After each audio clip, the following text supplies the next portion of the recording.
Banjir di Melaka, 3 pusat pemindahan masih beroperasi.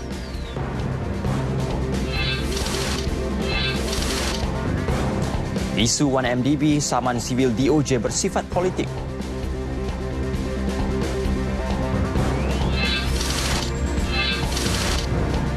Penggunaan gadget turut menyumbang kepada kemalangan jalan raya.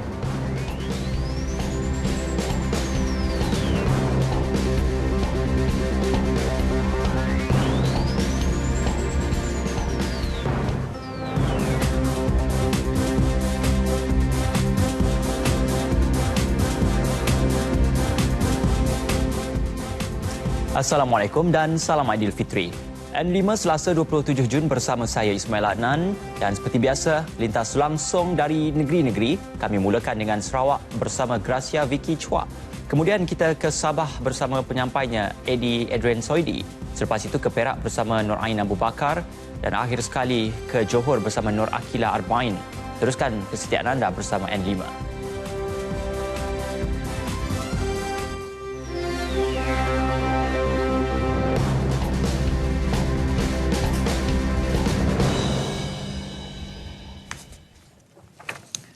Perkembangan banjir di Alur Gajah dan Jasin Melaka. Setakat tengah hari tadi, jumlah penduduk di pusat pemindahan seramai 154 orang daripada 33 keluarga. Mereka menumpang di 3 pusat pemindahan iaitu di Balai Raya Bukit Balai dan Balai Raya Kampung di daerah Alur Gajah dan di Sekolah Kebangsaan Tehel di Jasin. Sementara itu di pusat pemindahan Balai Raya Bukit Tambun sudah ditutup sepenuhnya. Butiran lanjut bersama wartawan Muhammad Ashraf Ishak. Silakan. Kampung yang terjejas banjir ialah Kampung Bukit Tambun, Kampung Bukit Balai dan Kampung Pulau di Alur Gajah. Manakala di Jasin, kampung yang terlibat Kampung Tanjung Labuh dan Kampung Parit Lampung.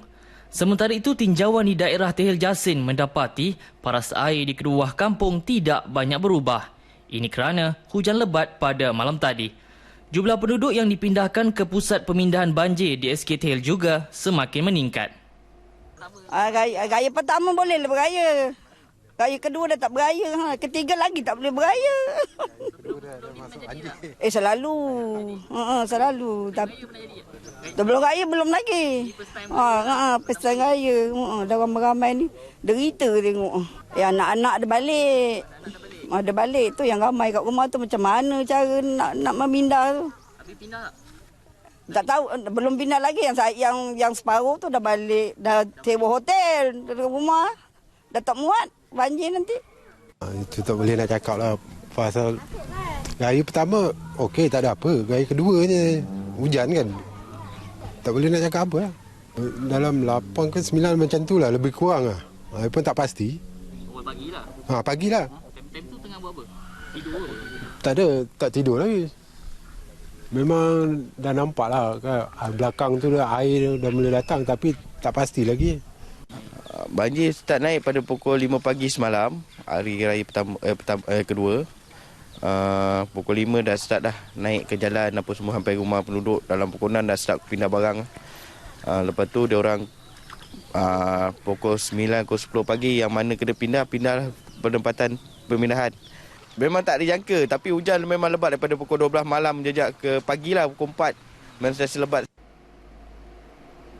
Sementara itu, Ahli Parlimen Jasin, Datuk Seri Ahmad Hamzah berkata, paras air di kawasan banjir tersebut mungkin akan meningkat. Ini berikutan cuaca yang tidak menentu serta boleh mengancam keselamatan penduduk.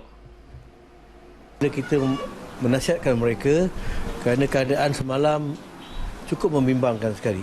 Kerana pada siang awalnya hanya 5 keluarga saja kita pindahkan. Tapi bila saya buat pemantauan dengan yang berhormat kawasan dengan Tuan DO, kita dapati ada kemungkinan air akan naik lagi. Memang betul sampai pukul 8 angka yang berpindah semakin meningkat. Terdahulu, Datuk Seri Ahmad Hamzah melawat pusat pemindahan banjir di Jasin. Ketika ini saya berada di Tehel Jasin, merupakan salah satu lokasi yang terjejas banjir di Melaka, dan seperti anda dapat lihat di belakang saya, kedudukan paras air tidak banyak berubah sejak semalam yang menyebabkan jumlah penduduk yang dipindahkan ke pusat pemindahan banjir semakin meningkat. Laporan Muhammad Ashraf Ishak bersama jurukamera Fairul Nanin untuk Berita RTM. Seorang remaja lelaki mati lemas di Tasik Dayang Bunting, Langkawi. Dalam kejadian yang berlaku petang semalam, mangsa Azhar Zaidi 15 tahun dilihat terkapai-kapai sebelum tenggelam. Difahamkan mangsa pergi ke Tasik itu bersama 3 rakannya. Ketua Balai Bomba dan Penyelamat Langkawi Penolong Kanan Penguasa Bomba Muhammad Hisham Ibrahim memaklumkan pihaknya menerima laporan kejadian kira-kira pukul 2.10 petang. Pasukan itu tiba di lokasi kejadian kira-kira 40 minit kemudian. Mayat Allahyarham Azhar ditemukan pada kedalaman 10 meter, kira-kira pukul 2.48 petang. Mayat mangsa dituntut keluarganya petang semalam bagi urusan pengkebumian. Tasik Dayang Bunting merupakan tasik air tawar yang menjadi tumpuan pelancong tempatan dan asing. Seorang lelaki berusia 51 tahun melecur 80% selepas terperangkap dalam rumah akibat kebakaran di tingkat 4 Pangsapuri Taman Desa Skudai, Johor Bahru tengah malam tadi.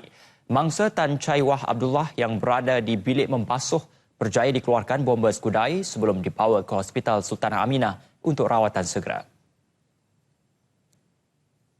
Komandan Operasi Balai Bomba dan Penyelamat BBP Skudai Penolong Kanan Penguasa Bomba Muhammad Azrai Yahya berkata pihaknya menerima panggilan jam 12.10 pagi dari orang awam. 1 jentera dengan 8 kekuatan anggota dikejarkan ke lokasi kejadian. Setiba di lokasi, rumah terbabit telah terbakar 60% dan bomba bertindak memadamkan api di bahagian hadapan rumah sebelum menyelamatkan mangsa. Muhammad Azrai berkata ketika kejadian mangsa tinggal seorang diri di rumah kerana isteri dan anaknya ke pejabat pendaftaran untuk urusan pulang ke Sabah.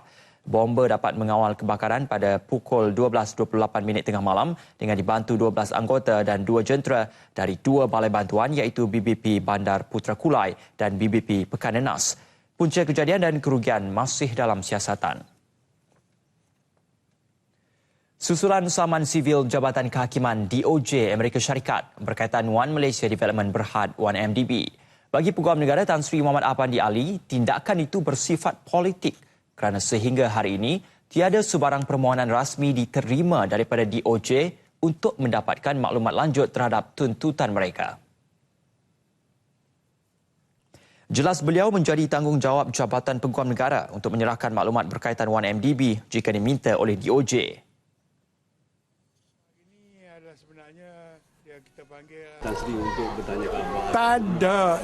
Tak ada. Sebab segala siasatan dan hasil siasatan ada dengan saya. Kalau dia nak, kita ada hubungan antara bangsa, pihak kerajaan mereka boleh minta dengan saya. Saya boleh pergi. Setakat mana yang kita ada. Dia tak minta. Jadi setakat ni tak ada. Tak ada. Kalau dia minta kita pergi tu baru dia nampak tak ada bukti. Tan Sri Muhammad Afandi ditemui media selepas merasmikan program Perhimpunan Keluarga Tok Awang Gagah di Kota Baru, Kelantan. Pada 16 Jun lalu, Malaysia menolak saman terbaru DOJ yang mahu merampas aset berjumlah $540 juta Amerika yang difailkan pada 5 Jun. DOJ mendakwa aset itu diperoleh menerusi dana yang diselewengkan daripada 1MDB.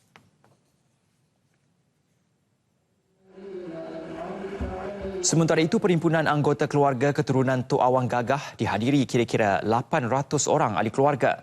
Tok Awang Gagah atau nama sebenarnya Awang Kamarudin merupakan salah seorang pendekar yang digeruni di Kelantan sekitar 1920-an. Tan Sri Muhammad Afandi merupakan cicit kepada Tok Awang Gagah. Masa di atas kapal itu, katanya ada satu insiden di mana satu drum air yang besar menggolek hala ke penumpang yang lain. Dia melompat pergi seorang diri menahan tong itu. Itu kekuatan dianya. Allah beri kepada dia. Pengerusi keturunan Tok Awang Gagah, Sidik Solah pula berkata, berharap program lebih baik akan dilakukan pada tahun hadapan. Itulah bahasa kami, satu perjumpaan muhibah ke arah kenalan silaturahim antara kita dengan kita, satu keturunan. Dan TAG itu Awang sebagai ikon kita lah, untuk kita. Lambang kekuatan, kebesaran dan aspek rohani, fizikal dan mental. Sebanyak 4,861 kenderaan diperiksa Suruhanjaya Pengangkutan Awam Darat SPAD dalam operasi bersepadu OPSERCAP yang dijalankan sejak 12 Jun lalu hingga semalam di seluruh negara.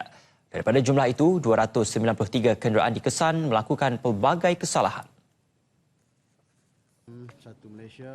Ketua Bahagian Penguatkuasaan SPAD, Datuk Cik Hasni Cik Ahmad berkata, pemeriksaan melibatkan 3,445 bas, 932 teksi dan 484 lori. Kesalahan pula membabitkan 154 bas, antaranya mengenakan tambang berlebihan kepada pengguna, tidak mempunyai dokumen pemandu serta menurunkan penumpang di kawasan tidak dibenarkan. 37 kesalahan lagi melibatkan teksi iaitu tidak memiliki kad pemandu, gagal mengemukakan permit dan tidak menggunakan meter ketika mengambil penumpang. Manakala 102 kesalahan melibatkan lori iaitu membawa muatan berlebihan dan gagal mengemukakan permit.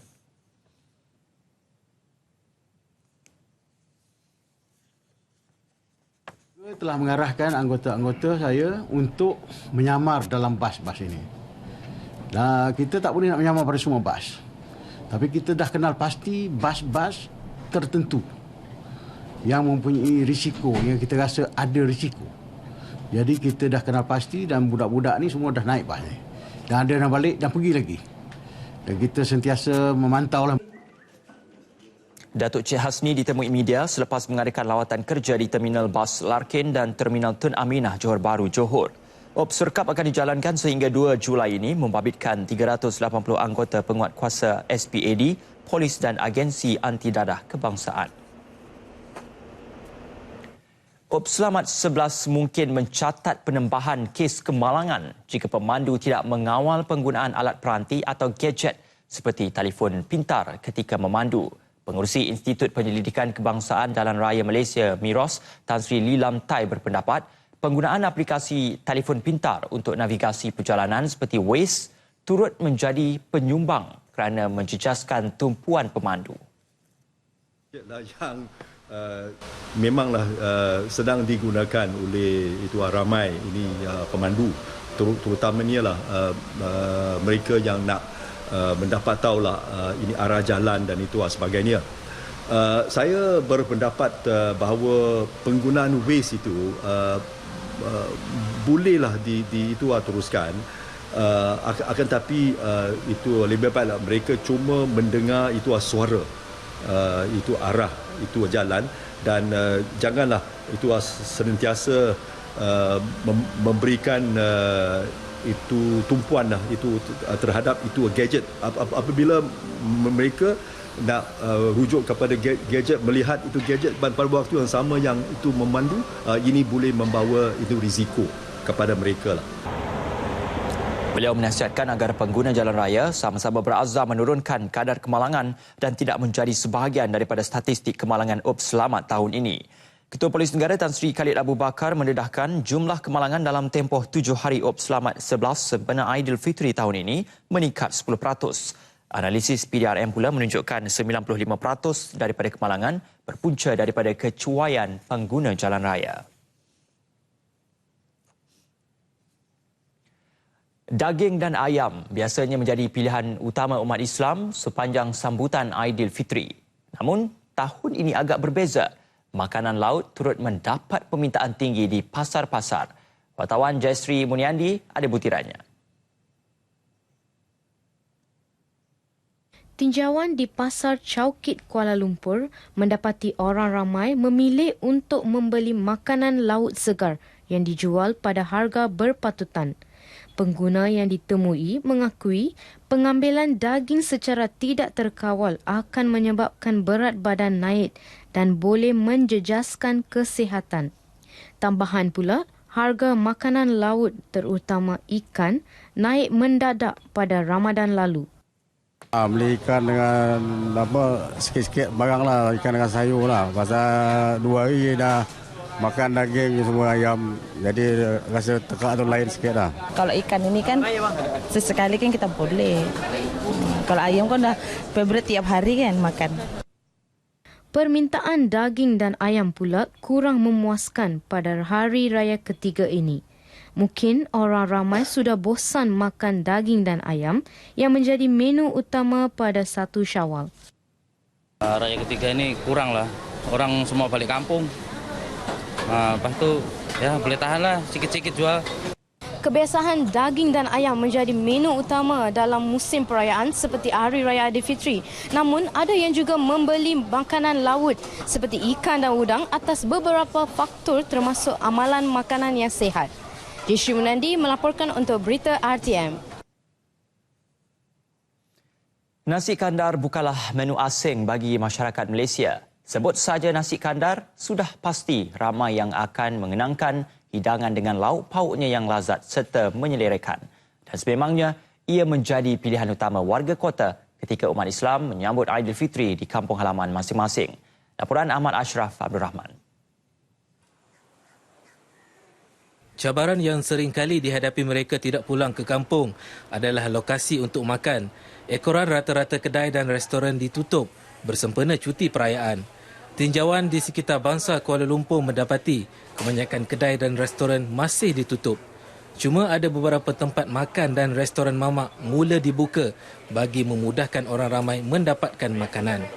Bukan hanya orang dewasa, restoran mamak menjadi pilihan semua termasuk membawa keluarga. Lihat saja mana-mana restoran mamak, pasti ia akan dibanjiri ramai orang. Apatah lagi itu sahaja pilihan yang ada ketika ini. First thing, makanan dia bagus. Secondly, 24/7. And kalau katakan pelita ni memang dalam Malaysia ni memang terkenal lah. So for taste lah. This is memang our favourite hangout lah. We like to hang out here. One is very convenient to work and nice place to hang out. The food is good. Where else you boleh dapat kedai makan macam ni, roti-roti semua okey lah.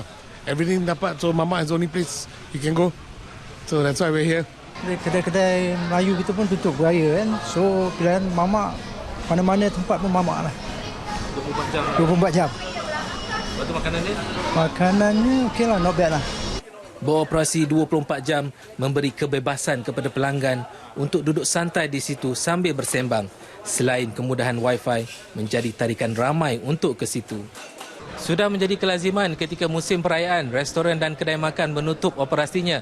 Namun semua itu tidak menjadi masalah kerana kebanyakan restoran nasi kandar atau lebih dikenali dengan kedai mamak membuka operasinya 24 jam dan ini menjadi pilihan utama orang ramai ketika ini. Ahmad Ashraf Abdul Rahman untuk Berita RTM.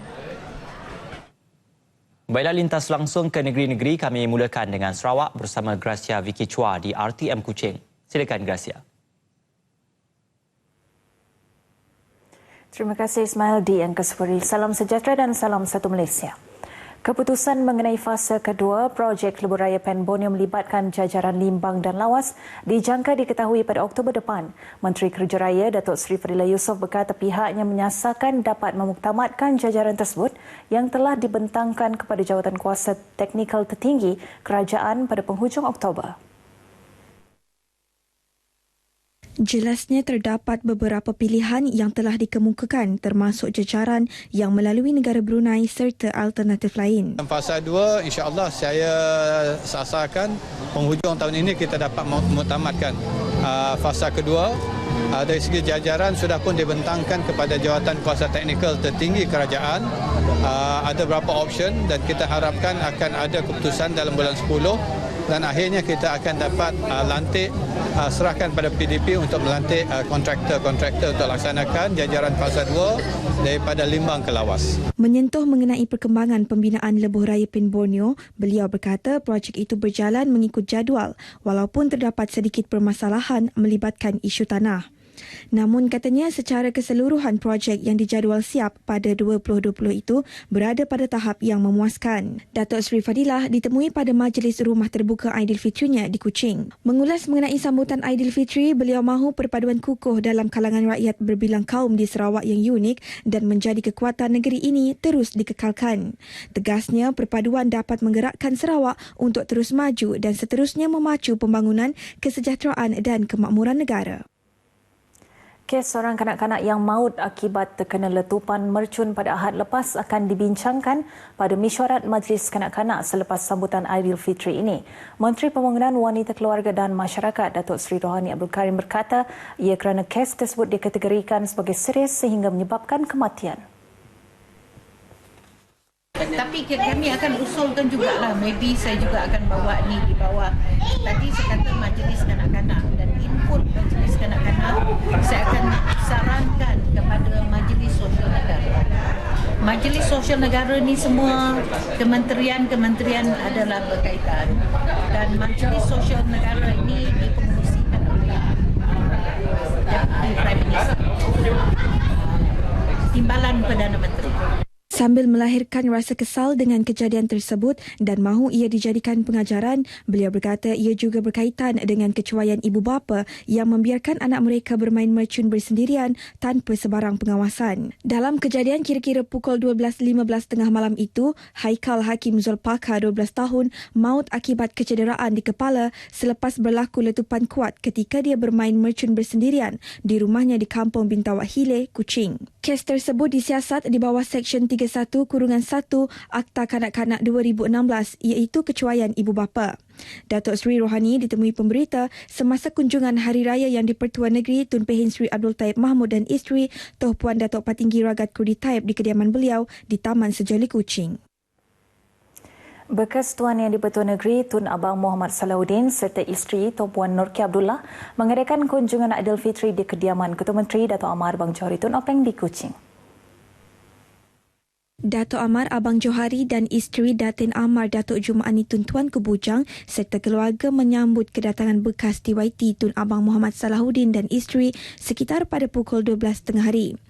Dalam kunjungan ringkas tersebut, Tun Salahuddin turut disajikan dengan pelbagai hidangan makanan. Turut diadakan sesi bergambar sebagai kenangan Hari Raya bersama Dato' Amar Abang Johari dan isteri. Lebih 3,000 orang menghadiri rumah terbuka Hari Raya Aidilfitri yang diadakan di kediaman Ahli Dewan Undangan Negeri Nangka Dr. Anwar Rapai di Jalan Kangkong, Sibu. Tinjauan RTM mendapati kunjungan orang ramai bukan sekadar untuk menikmati pelbagai juadah yang disediakan, tetapi rata-rata di kalangan mereka ingin berjumpa dan bersalaman dengan pemimpin mereka. Dr. Anwar Rapai yang ditemui media memberitahu sebelum ini beliau mengadakan rumah terbuka pada Hari Raya pertama, namun pada tahun ini rumah terbuka diadakan pada Hari Raya ketiga untuk memberi ruang kepada masyarakat Islam bersama-sama menyambut Aidilfitri di kediamannya. Jelas beliau majlis sebegini diadakan agar masyarakat dapat bersama-sama meraihkan Hari Raya tanpa mengira kaum dan agama. Kita di Sarawak masih lagi mengekalkan tradisi ini dan saya berdoa dan mengharapkan bahawa tradisi ini akan terus kita kekalkan hubungan erat yang baik di kalangan masyarakat kita, terutama di musim-musim perayaan keagamaan seperti ini. Rumah terbuka Aidilfitri yang bermula pada pukul 10 pagi hingga 1 petang itu disambut meriah dengan kunjungan daripada masyarakat pelbagai agama dan bangsa. Turut hadir Residen Bahagian Sibu, Hee Chang-ki, tokoh-tokoh korporat dan ketua-ketua masyarakat. Setakat ini dahulu berita dari Sarawak untuk N5 petang ini. Untuk berita seterusnya, kembali kepada Ismail di Angkasa Puri. Silakan. Terima kasih Gracia dari RTM Kuching, Sarawak. Untuk mengetahui bahan berita di Sabah, kita bersama Adrian Soidi di RTM Kota Kinabalu. Silakan Adrian. Terima kasih rakan penyampai di Angkasa Puri. Salam sejahtera dan salam satu Malaysia. Sabah yang masih memerlukan pelbagai bentuk pembangunan akan terus menjadi agenda pembangunan utama di peringkat persekutuan. Demikian menurut Menteri di Jabatan Perdana Menteri, Datuk Seri Abdul Rahman Dahlan. Datuk Abdul Rahman yang juga Menteri bertanggungjawab bagi Unit Perancang Ekonomi EPU berkata, keutamaan terhadap pembangunan Sabah adalah demi memastikan rakyat di negeri ini turut menikmati hasil pembangunan negara. Saya akan melihat agenda Sabah sebagai agenda yang penting dalam negara kita sebab Sabah masih memerlukan banyak pembangunan dan saya mendapat banyak nasihat daripada Yang Amat Berhormat Perdana Menteri dan juga Yang Amat Berhormat Ketua Menteri untuk melihat agenda mana yang penting untuk negeri Sabah. Datuk Abdul Rahman dan isteri Datin Sri Nur Azlina Tan Sri Awang Had ditemui media dalam majlis rumah terbuka Aidilfitri di kediamannya di Kota Kinabalu. Majlis yang dihadiri lebih 4,000 pengunjung ini turut dihadiri Yang di-Pertuan Negeri Sabah Tun Dr. Haji Juhar Datuk Haji Mahiruddin beserta isteri Toh Puan Haja Nuridah Tan Sri RM Jasni dan Ketua Menteri Datuk Sri Panglima Haji Musa Haji Aman serta isteri Datin Haja Faridah Haji Tusin. Penangkapan 5 suspek kes pecah kedai Upper Star Cafe di Plaza 333 Penampang dalam tempoh 2 jam selepas polis menerima laporan kes membuktikan kecekapan polis dalam melaksanakan tugas lebih-lebih lagi pada musim perayaan. Tangkapan turut disusuli rampasan 3 unit televisyen dan wang tunai lebih RM72,000. Dalam sidang media di Ibu Pejabat Polis Daerah IPD Penampang, Pesuruhjaya Polis Sabah, Datuk Ramlidin berkata, kesemua suspek termasuk 2 wanita merupakan warga tempatan.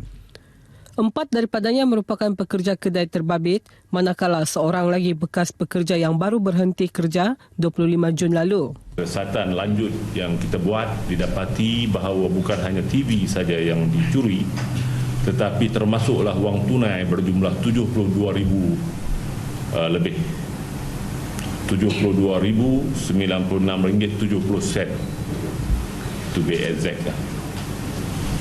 Jadi semua barang-barang kes ini telah ditemui kembali bersama-sama dengan TV, 3 buah TV tadi.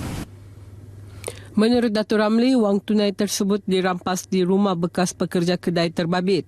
Turut dirampas 3 unit televisyen, 3 anak kunci, 1 beg galas dan sehelai seluar. Kesemua suspek berusia antara 17 hingga 23 tahun kini ditahan untuk membantu siasatan di bawah Seksyen 457 Kanun Keseksaan yang boleh dihukum penjara sehingga 5 tahun dan denda jika sabit kesalahan. Hari ketiga Syawal ini, pastinya ramai yang menerima undangan Rumah Terbuka Aidilfitri daripada saudara mara dan rakan taulan jauh dan dekat. Namun dalam kerancakan memenuhi undangan, masih ada yang mengunjungi gedung-gedung pakaian untuk menambah koleksi baju raya tahun ini. Ikuti tinjauan wartawan Salih Jikri ke gedung pakaian dan kain Jekyll Sabah di Alam Mesra, Kota Kinabalu. Tinjauan RTM di Gedung Jekyll mendapati pengunjung datang silih berganti untuk mendapatkan kain atau baju raya. Berbagai jenis tekstil ditambah lagi dengan harga yang berpatutan memberi kepuasan kepada pengunjung. Menawarkan banyak pilihan dengan harga yang berpatutan dan biasanya apa yang saya hendak tu ada di sini dan dia memenuhi cita rasa pelanggan. Banyak koleksi lah di sini. Dari macam sekarang beli baju untuk baju selangur adik-adik, untuk adik-beradik lah, semua mak. Bagus. Kalau untuk lelaki lah, senang mau cari jenis-jenis baju yang terus pakai terus muat lah biasanya macam tu. Di samping memenuhi cita rasa pelanggan, pusat gedung ini lubuk rezeki kepada penduduk tempatan yang bekerja di syarikat ini. Kerja dia okey lah, suasana okey dan apa yang ada di Jekyll ini semuanya menarik. Pelanggan pun tertarik. Banyak yang membantu saya, keluarga saya termasuk diri saya lah. Sebagai antara gedung pakaian berjenama dan popular serta mempunyai nilai keuntungan tinggi, gedung ini tidak alpa dalam menunaikan tanggungjawab sosial korporatnya CSR terhadap mereka yang memerlukan. Walaupun kita berniaga kan, kita tidak lupa kepada para fakir miskin, orang yang memerlukan. InsyaAllah kalau perniagaan kita maju, kita akan lebihkan lagi memberi sumbangan. Syarikat Jekyll beroperasi di Sabah pada Januari 2009 dan bakal membuka cawangan di beberapa daerah di negeri ini. Dalam kegembiraan merayakan Aidilfitri, mereka yang kurang bernasib baik tidak dilupakan untuk sama-sama Aidilfitri itu diraikan tanpa mengira miskin dan kaya. Salih Jikri bersama juru kamera Nur Hisham Ismail untuk Berita TV1. Kami di Jekyll mengucapkan selamat Hari Raya Aidilfitri. Jekyll barulah raya. Sekian berita dari Sabah petang ini. Kembali kepada rakan penyampai di Angkasa Puri. Silakan. Baiklah, terima kasih Adrian Soidi di Kota Kinabalu. Seterusnya kita berlintas langsung ke Ipoh bersama rakan penyampai Nur Ain Abu Bakar. Silakan Ain. Terima kasih rakan penyampai di Angkasa Puri. Kebersamaan semua bangsa dan agama berkumpul meraihkan Aidilfitri, bukti Malaysia adalah contoh terbaik dari segi keamanan. Menurut Menteri Besar Perak, Datuk Seri Dr. Zamri Abdul Kadir, semangat itu juga menunjukkan tiada halangan untuk semua kaum merayakan setiap perayaan di negara ini. Sehubungan itu, beliau amat berharap keamanan hasil perpaduan dan keharmonian yang dikecapi kini dapat diteruskan generasi akan datang. Dari segi semangat yang ditunjukkan oleh pelbagai kaum, pelbagai agama meraihkan di kalangan kita, ini adalah contoh yang terbaik. Tidak ada gap ketika mana kita merayakan. Dan saya harap semangat keharmonian dan keamanan yang ditunjukkan dalam negeri Perak kita dan dalam Malaysia amnya akan menjadi contoh teladan dan kita teruskan untuk kita warisi dari generasi ke generasi. Beliau ditemui pada Majlis Rumah Terbuka Aidilfitri Kerajaan Negeri di kediaman rasmi Menteri Besar di Ipoh. Turut berangkat Sultan Perak Sultan Dr. Nazrin Mauzuddin Shah dan Raja Permaisuri Perak Tuanku Zahra Salim serta hampir 20,000 tetamu. Selain dapat menjamu selera dengan pelbagai juadah, pengunjung juga dihiburkan dengan persembahan nyanyian serta lawak jenaka oleh kumpulan senario. Malaysia raya cukup meriah. Pasal saya pun ada pernah luar negeri, tapi tak seperti Malaysia. Makanan semua bermacam-macam jenis lah, sebab tu boleh kata cukup bagus lah. Saya dah 4 tahun lah sini dah, tiap-tiap tahun. Saya seronok tengok lah pakai bangsa datang mari lah. Saya seronok tengok. Sangat excited sebab this is my first time. Saya rasa ada perasaan harmoni, muhibah and get together. Di Perak, sepanjang 9 hari pelaksanaan UPS Selamat 11, sebanyak 1,181 kes kemalangan jalan raya dicatatkan. Ketua Polis Perak, Datuk Hasran Hassan berkata, jumlah kemalangan itu mencatatkan peningkatan sebanyak 17% atau 175 kes berbanding 1,006 kes bagi tempoh sama tahun lepas. Bagaimanapun, jumlah kemalangan maut menurun sebanyak 58%, iaitu 15 kes berbanding 26 kes bagi tempoh sama tahun lepas. Daerah Ipoh mencatatkan jumlah kemalangan paling banyak, iaitu 394 kes. Sementara itu, jumlah saman yang dikeluarkan setakat semalam 11,864, iaitu meningkat sebanyak 411 saman berbanding 11,453 tahun lepas. Dan saman yang dikeluarkan oleh pihak polis meningkat agak tinggi pada tahun ini, dan saya rasa akibat daripada saman yang dikeluarkan ini kita dapat mengurangkan jumlah kematian dan kecederaan di jalan raya. Beliau ditemui pemberita di Majlis Rumah Terbuka Aidilfitri Ketua Polis Perak di Ipoh. UPS Selamat 11 dilancarkan bermula 18 Jun hingga 2 Julai sempena perayaan Hari Raya Aidilfitri. Movie Animation Park Studio, MAPS, mula dibuka kepada orang ramai. Meskipun dibuka pada hari kedua Aidilfitri, namun sambutan yang diterima cukup meriah dengan kehadiran lebih 5,000 pengunjung. Seawal jam 8 pagi, orang ramai sudah mula memenuhi pintu masuk utama untuk membeli tiket. Tiket seminggu sebelum hari ini. Kira boleh dikatakan akak menantikan ke pembukaan? Ya. Sebab dia anak-anak suka kan, dia punya kereta-kereta boy semua. Best lah. Untuk anak-anak memang seronok lah. So far saya dah pergi tengok stunt show dengan animation. It's very good lah. So far sangat bagus lah. Belum tengok lagi lah. Tapi overall saya tengok memang bagus lah. So far, for kalau dewasa sangat itu movie lah. Itu stunt show lah. Stunt show boleh tengok lah. Kalau for dewasa, cuba teman-teman budak-budak sajalah. Sempena pembukaan itu, MAP suruh mengadakan promosi tiket percuma bagi setiap pembelian satu tiket sah digunakan sehingga 30 September ini.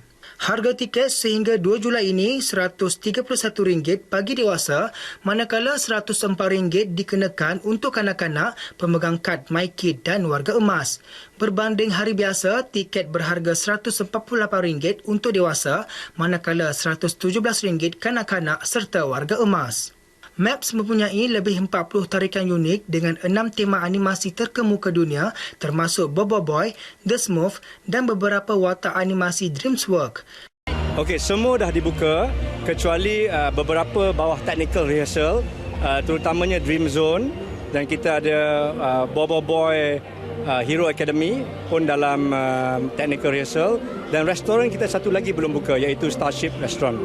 MAPS dibuka setiap hari dari 10 pagi hingga 6 petang pada hari bekerja, sementara dari 10 pagi hingga 10 malam pada cuti hujung minggu dan cuti umum. Sekian dahulu bingkisan berita dari Perak untuk N5 hari ini. Kembali semula ke Angkasa Puri untuk laporan berita seterusnya. Terima kasih Nur Ain di Perak dan lintas langsung dari Johor memaparkan program Raya RTM Johor di Pulau Tinggi, Mersing bersama-sama penghuni Rumah Seri Kenangan dan nasihat pemakanan di musim perayaan. Untuk itu kita bersama Nur Akila Arbain. Silakan Akila. Terima kasih rakan penyampai di Angkasa Puri. Assalamualaikum dan salam Aidilfitri. Bertemakan Raya Panggilan Pulau, lebih 200 penduduk Kampung Tanjung Balang, Pulau Tinggi, Mersing diraikan dalam satu konsert yang julung kali dibawa RTM Johor bagi menyantuni komuniti pulau.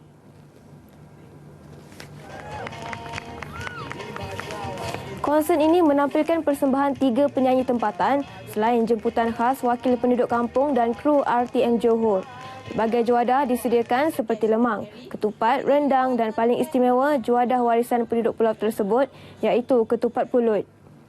Mengadakan untuk kita melihat sendiri dan merasai sendiri kelainan bagaimana penduduk pulau meraihkan Hari Raya Aidilfitri yang sememangnya kita sinonim apabila kita berada di darat ataupun di kampung halaman masing-masing, kita pergi ziarah menziarahi antara satu sama lain. Bagaimana pula mereka yang berada dalam pulau? Selain itu, Johor FM juga mengambil kesempatan untuk mengadakan program Hari Raya yang mana kita namakan showcase Raya Panggilan Pulau, dan ini juga merupakan satu catatan sejarah kepada Johor FM kerana kita berhari raya di pulau. Selain memeriahkan sambutan Aidilfitri, penganjuran konsert ini memberi peluang kepada penduduk merasai sendiri pengalaman menyaksikan konsert raya secara langsung.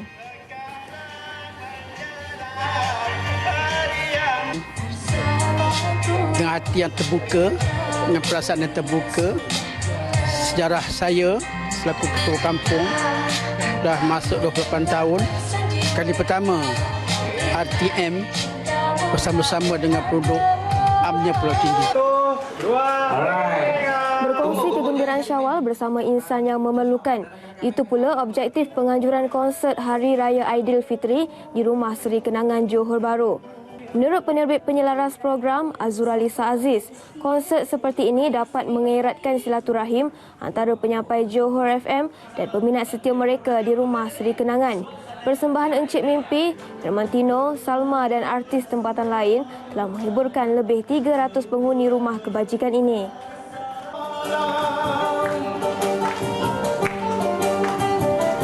Yang edisi pertama kita bekerjasama juga dengan RSK, Rumah Kebajikan Masyarakat di Segamat. Tapi tahun ni kita pilih untuk bersama lebih dekat lagi dengan penghuni-penghuni di sini dan lebih ramai lagi kelompok mereka.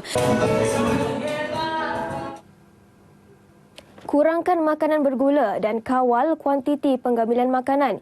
Itu yang perlu dilakukan pesakit diabetes khususnya semasa musim perayaan ini. Menurut pakar perubatan dalaman dan gastroenterologi Hospital Pakar KPJ Pasir Gudang, Dr. Noor Aizal Cik Hamzah, jumlah pesakit diabetes yang mendapatkan rawatan di hospital meningkat dengan ketara selepas musim perayaan. Justru, mereka perlu bijak memilih makanan yang kurang lemak dan gula serta sentiasa mengambil ubat seperti yang dijadualkan.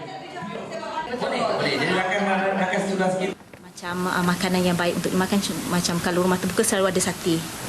Sate ni antara yang baik sebab dia selalunya dibakar, lepas tu di daging, jadi tak ada karbohidrat.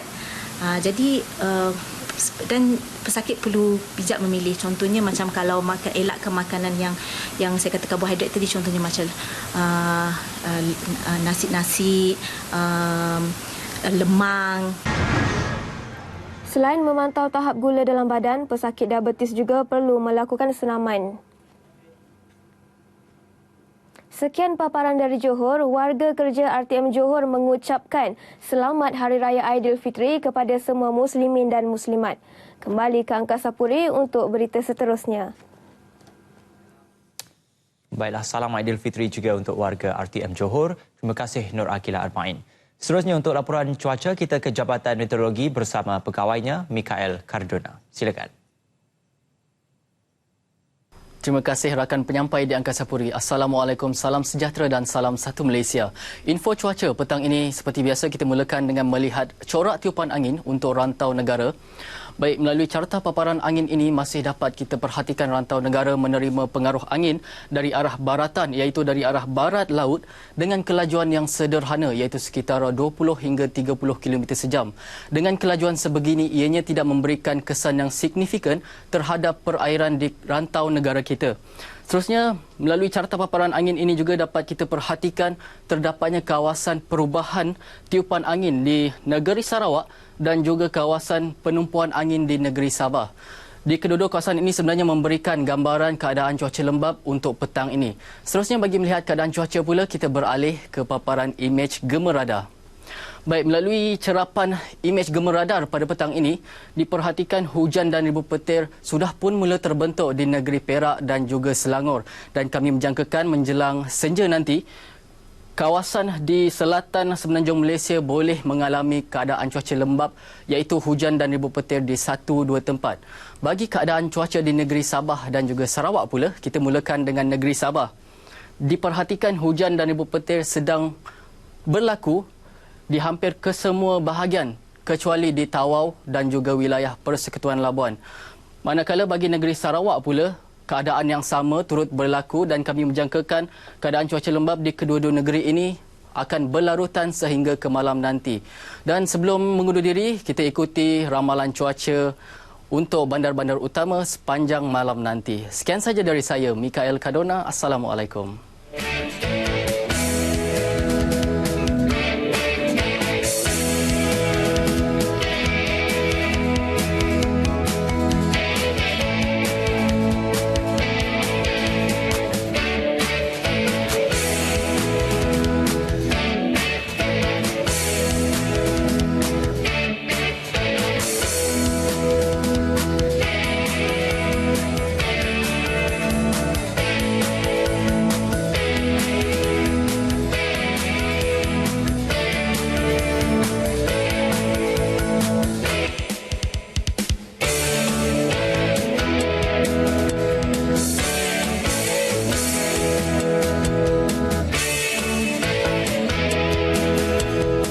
Braille kaedah biasa yang digunakan golongan cacat penglihatan untuk membaca.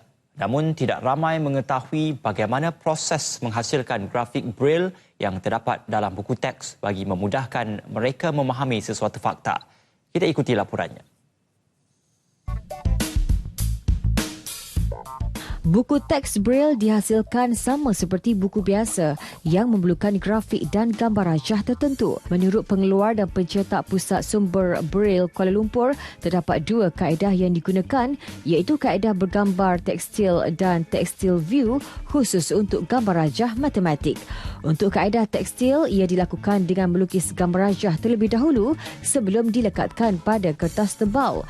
Lukisan yang dihasilkan haruslah dibuat dengan teliti dan kreatif bagi memastikan golongan cacat pendengaran dapat memahami tekstur gambar berkenaan. Ia akan dicetak menggunakan mesin thermoform menggunakan kertas khas yang dikenali sebagai Braillon yang diimport dari Amerika Syarikat. Di sini ramai kawan-kawan staff lain kan. Saya buat gambar rajah tu bagi mereka kesan.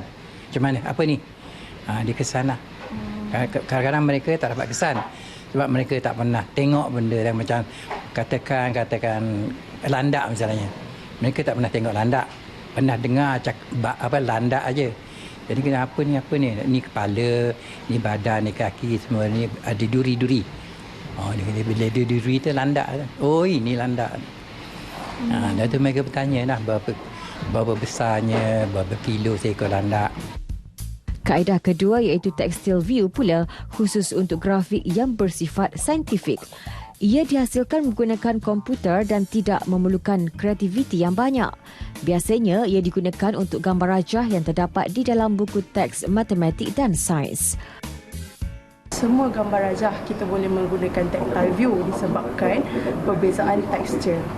Contoh macam gambar haiwan. Kalau gambar haiwan kita tak boleh nak menggunakan tactile view lah. Sebab kita mungkin akan membezakan mana ekor, mana kaki. Macam benda basic, objek, kita boleh bulatan ke, segi empat ke, itu boleh membezakan lah. Tapi kalau nak membezakan tekstur memang tactile view tidak boleh. Pada 2016, KL Braille menghasilkan 17 judul buku teks dengan kerjasama Kementerian Pendidikan untuk diedarkan kepada 30 buah sekolah di seluruh negara. Ikuti laporan seterusnya mengenai penghasilan Al-Quran Braille esok.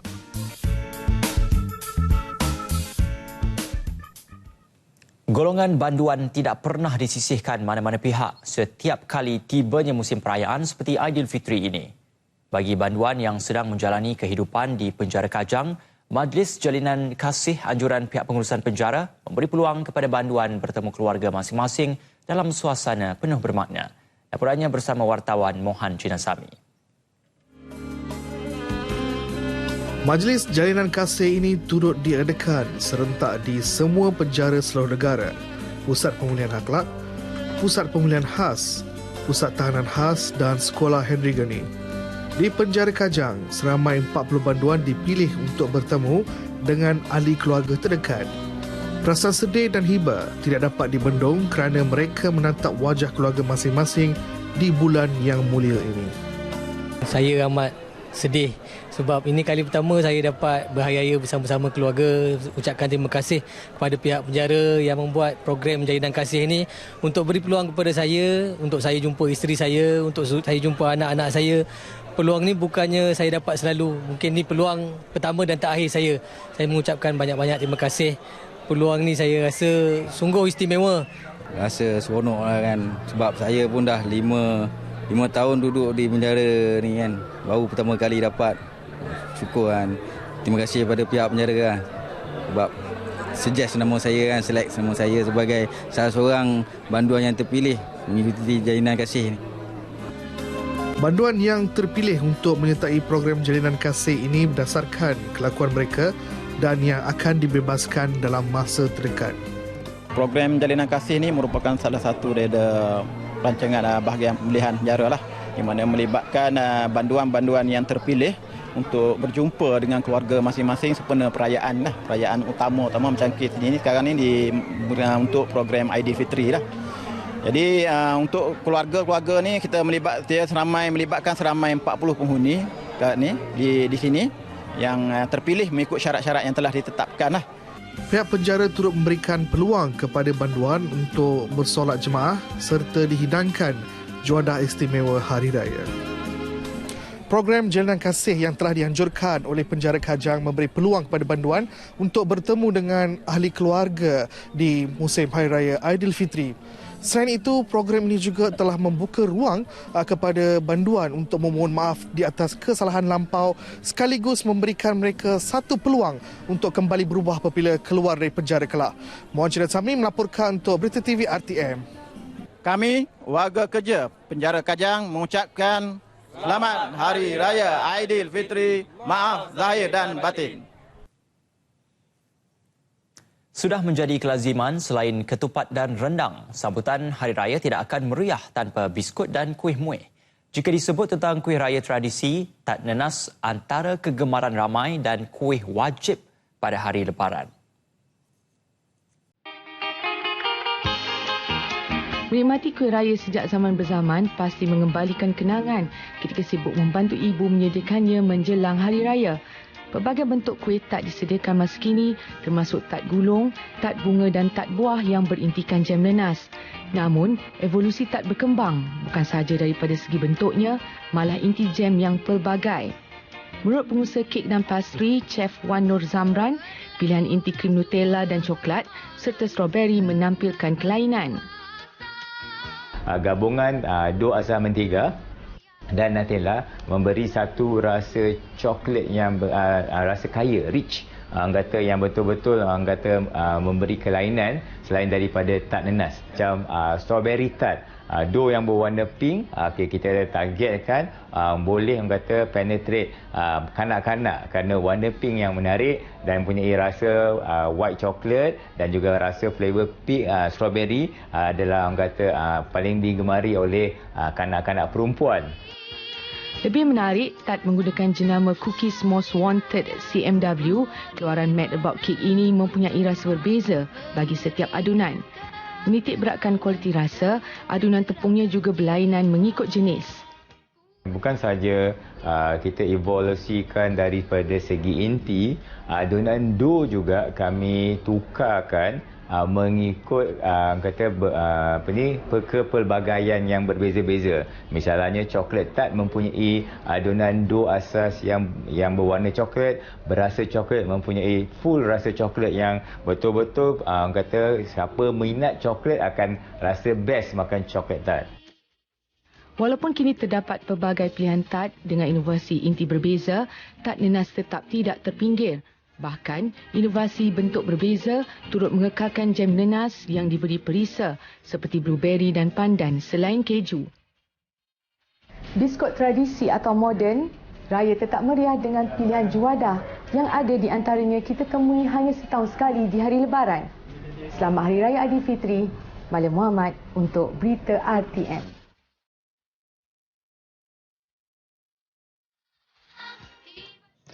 Setelah berkhidmat lebih 20 tahun dalam Angkatan Tentera Malaysia ATM, Nur Hisham Kadmin tidak pernah menyangka keazamannya untuk menceburi bidang perniagaan membawa perubahan besar kepada diri dan keluarganya. Bermula dengan perniagaan secara kecil-kecilan, Nur Hisham tekad untuk menceburi pelbagai jenis perniagaan termasuk berkecimpung dalam sektor penghilangan dan perniagaan pakaian lelaki serta perkhidmatan konsultasi. Laporan wartawan Alifah Fatimah. Menceritakan pengalaman sepanjang berkecimpung dalam dunia perniagaan, Nur Hisham berkata beliau hanya terbuka hati untuk berniaga secara serius selepas tamat perkhidmatan dengan ATM. Saya daripada kecil sekolah tentera, tetapi jiwa saya memang perniagaan. Memang saya suka berniaga. Saya suka cabar diri saya untuk membuat sesuatu yang saya rasa infinity, yang tak ada penghujung dia. Kalau saya buat ni, saya nak buat lagi. Saya buat ni, saya nak buat lagi. Dan saya rasa saya dapat feel tu apabila saya menceburi bidang perniagaan, keusahawanan. Usaha untuk memulakan perniagaan itu juga bukan mudah kerana berdepan pelbagai cabaran dan rintangan ketika itu. Namun ibarat tuah ayam nampak di kaki, tuah manusia siapa yang tahu. Begitulah rezeki Nur Hisham setelah berjaya dan terpilih mendapat suntikan modal daripada Perbadanan Hal Ehwal bekas Angkatan Tentera berhebat dengan kerjasama Tabung Ekonomi Kumpulan Usahawan Niaga Tekun. Kemudiannya apabila saya berhenti tentera, saya diperkenalkan dengan Perhebat. Dan suntikan yang saya dapat daripada Perhebat ialah pinjaman 100,000 di bawah tekun, special khas untuk bekas tentera. Memilih untuk fokus dalam bidang fashion lelaki, beliau telah menambah koleksinya dari tahun ke tahun sehingga kini jenama beliau dikenali dan mendapat tempat di hati pelanggan tempatan dan juga antarabangsa. Nur Hisham merancang untuk memperluaskan rangkaian pengedaran selain mengalu-alukan penyertaan bekas anggota tentera untuk menceburi perniagaan ini. Bidang perniagaan merupakan satu cabang pekerjaan yang terus diminati oleh pelbagai lapisan masyarakat, tidak ketinggalan kepada beberapa pesara tentera. Oleh itu, terdapat pelbagai agensi yang bertanggungjawab seperti Perhebat dan Tekun di dalam memberikan sokongan dan bimbingan khususnya dari segi kewangan dan juga latihan. Diharap bidang ini akan terus diceburi, khususnya buat Bumi Putra. Alifah Fatimah melaporkan untuk Berita RTM. 5 dekad lalu, Malaysia merupakan negara yang bergantung penuh kepada pertanian sebagai sumber utama ekonomi. Bertanggungjawab memastikan kejayaan itu, Lembaga Pemasaran Pertanian Persekutuan FAMA yang bertindak sebagai agensi pemasaran hasil pertanian. Siti Farah Nadia Fazlun ada laporannya. Ditubuhkan 30 September 1965, FAMA di bawah Kementerian Pertanian dan Industri Asas Tani bertindak dengan menyelia, menyelaras serta memajukan pemasaran hasil keluaran pertanian negara. Sistem pemasaran yang berkesan juga diwujudkan dengan menyelaras aktiviti-aktiviti pemasaran pertanian dengan kolaboratif bersama pelbagai pihak. Pelaksanaan pasar tani juga salah satu kejayaan menerusi pengumpulan produk makanan yang lebih murah dan segar. Setakat ini juga 30,000 peserta di bawah FAMA menerusi operasi 700 pasar tani dan menjelang 2020, 1,000 pasar tani di seluruh negara disasarkan. Maknanya kita createkan lebih banyak lagi tempat-tempat ini. Jadi automatik. Maksudnya kalau dulu mungkin kata petani, pengusaha ni dia tak ada tempat untuk nak pasarkan hasil mereka. Mereka mungkin terpaksa melalui satu proses pergantungan kepada sistem-sistem yang biasalah, pengumpulnya, pengangkutnya, sebagainya itu jalan. Tapi dengan kaedah ni mereka lebih luas lagi pasaran mereka. Keputusan yang dibuat antara lain mengurangkan pelibatan orang tengah dalam pemasaran hasil atau produk pertanian, sekaligus meningkatkan taraf ekonomi petani tempatan. Malah produk keluaran Fama diakui setanding dengan makanan import. Di samping itu juga di atas kelebihan kesegaran hasil sesaran buah-buahan dan ulam-ulaman tempatan ini, maka dia mempunyai nilai nutrisi yang tinggi. Jadi apabila mempunyai nilai nutrisi yang tinggi, dia memberi kesan kesihatan yang baik kepada pengguna. Lebih menarik, Fama merancang untuk mempromosikan produk berasaskan ulam-ulaman tempatan dengan mengumpulkan 1,001 jenis ulaman untuk pasaran 673 pasar tani seluruh negara. Kita sekarang ni mengembangkan lagi kita punya aktiviti ulam-ulaman ini kita dengan kerjasama dengan pihak hotel. Kita telah melancarkan pelancaran kempen ulam ni di peringkat hotel, di peringkat negeri lah. Dengan harapan supaya pertamanya hotel-hotel dapat menghidangkan pelbagaian jenis ulam di hotel-hotel berkenaan dalam sajian-sajian mereka. Di samping itu kita juga dapat bekerjasama dengan chef-chef hotel untuk mengenal pasti menu-menu baru yang menggunakan ulam-ulaman. Sama ada dalam bentuk makanan ataupun ada menggunakan sebagai satu salad ataupun sebagai satu bentuk minuman. Berbaki hanya 2 tahun menjelang 2020, Fama perlu memastikan peranan yang lebih besar dalam memenuhi aspirasi kerajaan untuk mengamalkan pemakanan sihat dalam kalangan masyarakat. Selari dengan itu juga, keupayaan Fama terselah dalam pengukuhan peranan ke tahap yang lebih besar. Untuk RTM, laporan Siti Farah Nadia Fazlun.